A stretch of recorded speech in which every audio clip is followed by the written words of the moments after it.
the barren wastes of the Western Sahara. They face an enemy 10 times their number, equipped with tanks, armored cars, and jet fighters. Professional soldiers would say that they have undertaken the impossible. The guerrillas are fighting for their independence in the barren wastes of the Western Sahara. They face an enemy 10 times their number, equipped with tanks, armored cars, and jet fighters. Professional soldiers would say that they have undertaken the impossible.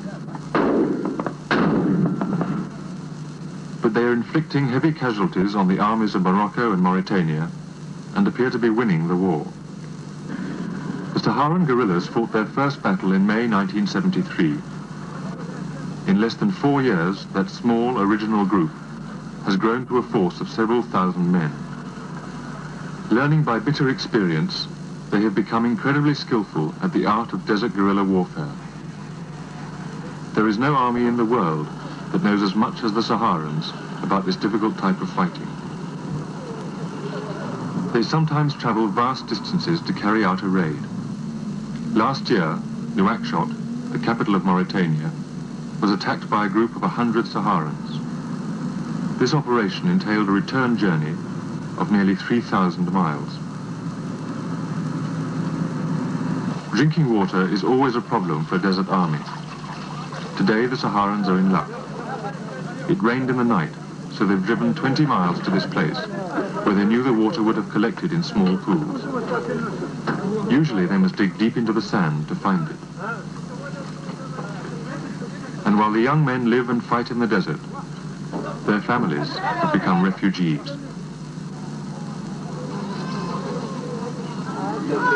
There are an estimated 40,000 of them living in some 20 camps in neighboring Algeria. They have lost practically all their belongings, not only their personal possessions, but more importantly, their herds and flocks. These refugees once owned 30,000 camels and 100,000 goats. Now they have none.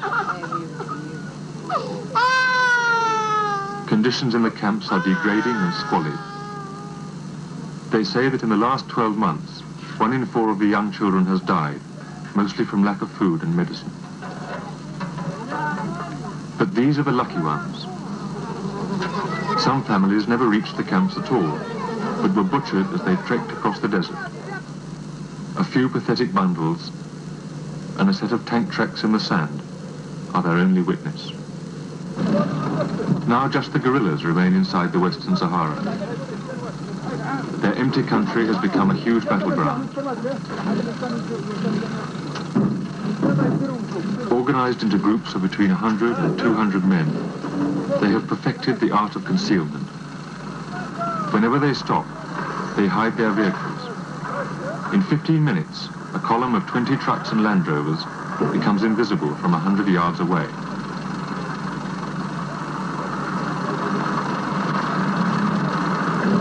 Their lives are hard.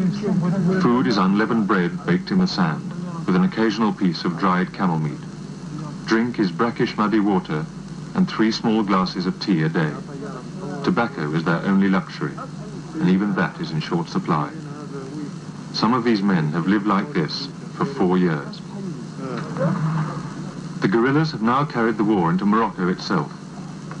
Several Saharan units live permanently in southern Morocco, raiding camps and ambushing convoys at every opportunity. This is an attack on a garrison near the small Moroccan town of Bouarat. It is the second in 4 days. They are using 3 Chinese anti-tank guns, supplied by Libya. At this range, some 2.5 miles, and against well-made positions, their small anti-tank shells will have little effect.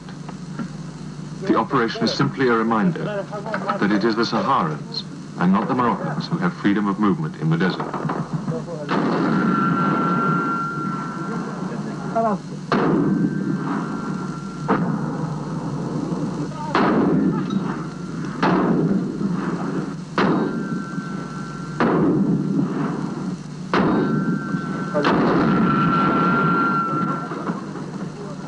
But it's not just the men who do the fighting.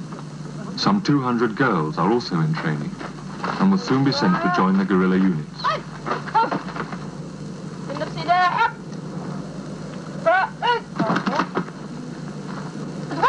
female instructors have already been in action.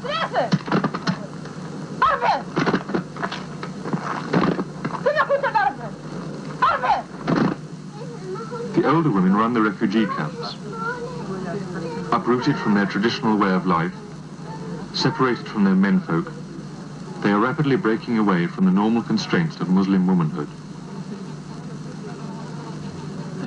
Their activities are still domestic, but their talk is of politics and war.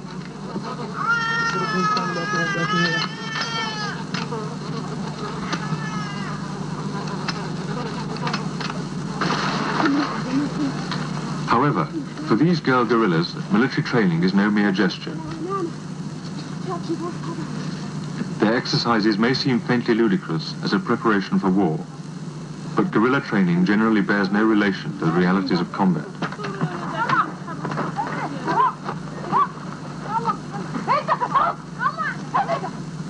Its purpose is the psychological and political preparation of the recruits.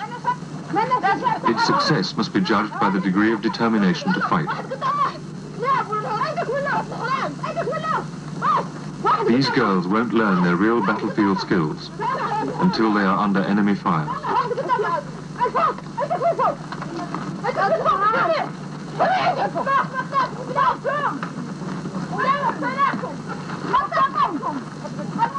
Such a system would horrify a professional soldier, but there is no doubt of the fighting ability of the Saharan guerrillas.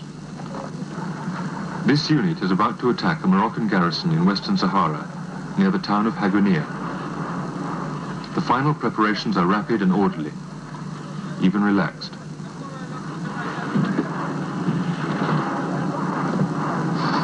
Approaching through the sand dunes, the column of 20 vehicles has stopped less than 2 miles from the enemy. At this range, the bombardment will be quite accurate, but it puts the guerrillas well within reach of the Moroccan mortars. The gunners know they have very little time once the attack starts.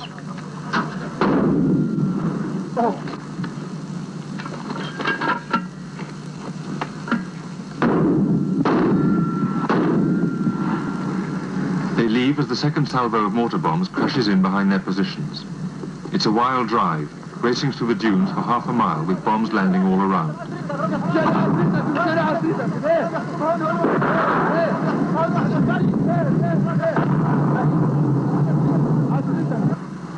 Out of range, they stop to reorganize. A cover group has been protecting the rear, and when all the Land Rovers are accounted for, and there is no sign of pursuit, the guerrillas decide to leave. They're disappointed, as they'd found a good site for an ambush. The leading vehicles are well on their way when 2 jet fighters thunder overhead. There is a frantic dash to get the cars under cover and then abandon them immediately because they are obvious targets.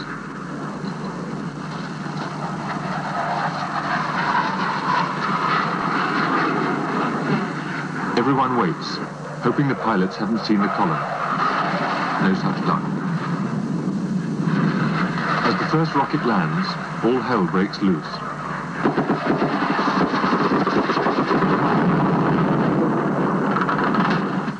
It's terrifying being under air attack when you know you've been spotted.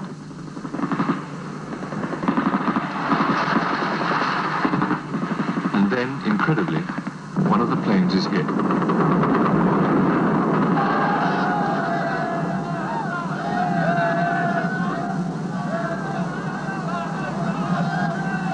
The pilot bails out and is brought back a prisoner.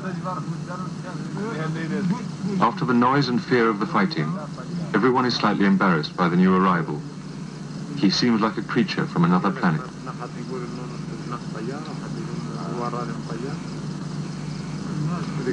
The guerrillas drive all night, and the following morning is spent checking equipment. Despite the dash through the mortar barrage and the air attack, no cars were hit, and only one man was slightly injured. Cost to Morocco, a Magister jet and a pilot. He is interrogated by the guerrilla commander. Convinced he would be executed, the pilot couldn't eat for the next 2 days, despite repeated assurances that he would be sent to a prisoner of war camp. By midday, the work's over, and the guerrillas relax. But within an hour, they spot a Moroccan convoy several miles away, moving slowly across the desert. The chase is on. Driving fast by a different route, the Saharans intend to catch the convoy as it passes through a range of hills to the east.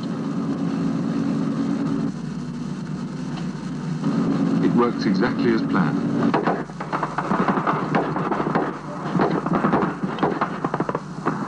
"250 Moroccan soldiers, 8 trucks, a jeep, and 4 armored cars are caught on a wide gravel plain between 2 lines of hills.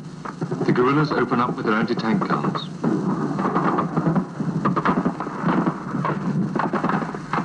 The fire is returned by the armored cars. But the Moroccans are pinned down.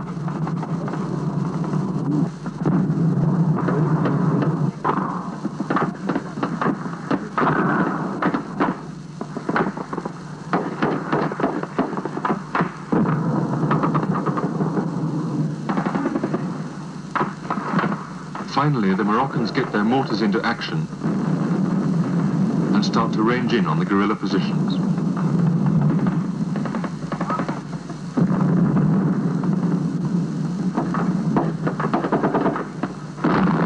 Some of the bombs land uncomfortably close.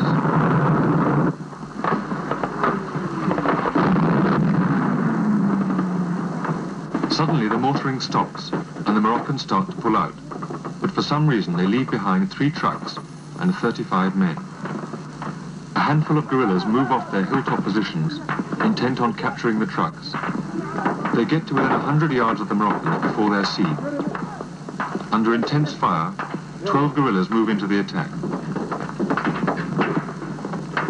As they advance, the 25 Moroccan defenders abandon the trucks and retreat into a gully.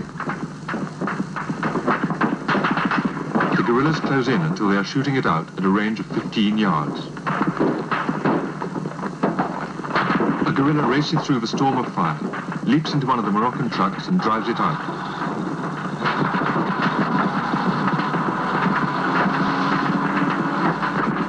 A moment later, the second truck is taken. Having got what they came for, the guerrillas shout to the Moroccans to surrender. In so doing, a man is killed.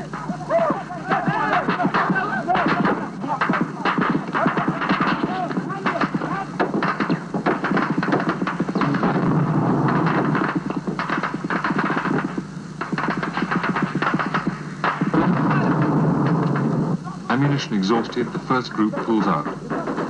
A second wave prepares to go in, then a third.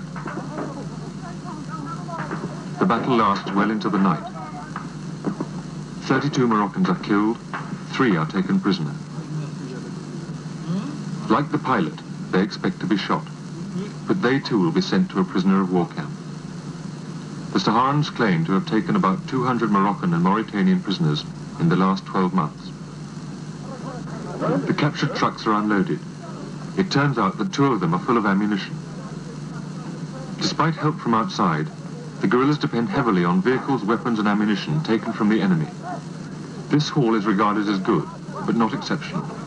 There is a .50 heavy machine gun and 4,000 rounds of ammunition, 2 tons of mortar bombs and a 120mm heavy mortar to match, 2 VHF radios, and enough cooking oil to last the unit several months. They also found 30 rifles on the battlefield. All this at the cost to the guerrillas of 1 man killed. By contrast, Moroccan losses are high. Perhaps 30 vehicles a month, 50 men a week. It is doubtful if Morocco can sustain these sort of casualties for very long. Unless there is some drastic change in the local balance of power, the Moroccans are going to lose this war, and the Saharans will soon gain their independence. If that happens, the repercussions may be felt far beyond these empty desert wastes.